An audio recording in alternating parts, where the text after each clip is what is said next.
there was something off about the old farmhouse. A place where time seemed to stand still, where shadows lingered a little too long, and the air carried whispers unheard by most. Ethan always felt it.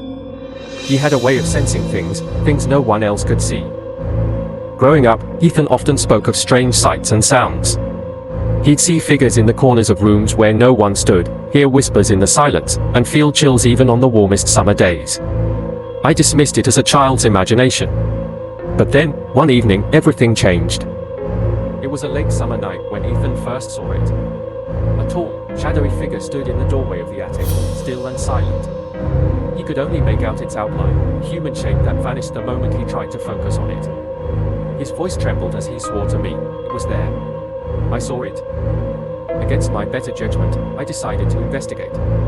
We climbed the creaking staircase to the attic, the air growing colder with every step. Dust filled the air, and the room was filled with boxes and relics from a forgotten time. Then we heard it, a faint scratching from the shadows. Ethan's flashlight flickered, and then we saw it, something that defied understanding. A figure, small and translucent, hovered just inches from the floor. Its form was indistinct, its eyes glowing a pale, haunting blue. It watched us in silence, aware of our presence. And then, without warning, disappeared, leaving only the chilling silence of the attic behind.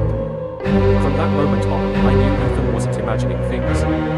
What we saw was real, terrifyingly real. Years passed, and we tried to forget. But the house never let Ethan rest. One night, while alone in his room, he heard it again. A scratching sound, coming from the attic. Against his better judgment, Ethan climbed the stairs, his heart pounding with each step. And then it was again, standing in the doorway of the attic, taller than before, with glowing red eyes. It watched him, unmoving, its gaze colder than ever. Fear paralyzed him. The figure moved faster this time, blocking his escape. Ethan felt the cold wash over him,